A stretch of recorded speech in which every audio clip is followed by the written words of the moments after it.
নির্বাচন কমিশনে নিরপেক্ষতা নিয়ে প্রতিবাদ চলাকালে দিল্লি থেকে ভারতের কংগ্রেস নেতা রাহুল গান্ধী ও প্রিয়াঙ্কা গান্ধী বডরা সহ বিরোধী দলের শীর্ষ সংসদ সদস্যদের আটক করেছে পুলিশ। সোমবার সকালে সংসদ ভবনের বাইরে প্রতিবাদ থেকে তাদের আটক করা হয়। বার্তা সংস্থা এনডিটিভি এক প্রতিবেদন থেকে এ তথ্য জানা যায়।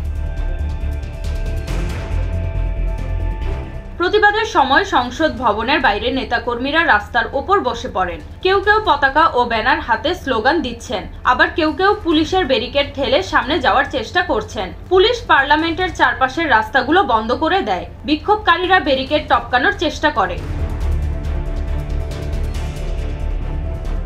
পুলিশ বিক্ষোভকারীদের আটকানোর পর রাহুল গান্ধী, সমাজবাদী পার্টির প্রধান অখিলেশ যাদব এবং শিবসেনা উদ্ধব ঠাকরের নেতা সঞ্জয় রাউতের মতো শীর্ষ নেতারা রাস্তায় বসে পড়েন।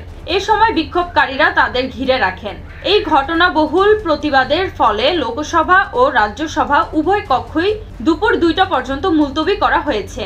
বিরোধী পক্ষের দাবি, শাসক দল ভারতীয় জনতা পার্টি বিজেপি ও নির্বাচন কমিশনের মধ্যে আঁতাত হয়েছে, যার মাধ্যমে ভোটার তালিকা জালিয়াতি ও ভোট প্রতারণা করা হচ্ছে। এই অভিযোগগুলো গত বছরের মহারাষ্ট্র নির্বাচনের পর থেকেই ধীরে ধীরে চাঙ্গা হতে শুরু করে। বিরোধী জোট অর্থাৎ কংগ্রেস এবং উদ্ধব ঠাকর ও শরদ পাওয়ার নেতৃত্বাধীন শিবসেনা ও এনসিপি অংশ অভিযোগ করেছে, নির্বাচন কমিশন ভোটার তালিকা ইচ্ছাকৃতভাবে বদলে দিয়েছে যাতে বিজেপি জিততে পারে। তারা দেখিয়েছে যে রাজ্যের কেন্দ্রীয় নির্বাচনের মাত্র 6 মাস পরে অস্বাভাবিকভাবে বিপুল সংখ্যক নতুন ভোটার তালিকাভুক্ত হয়েছে।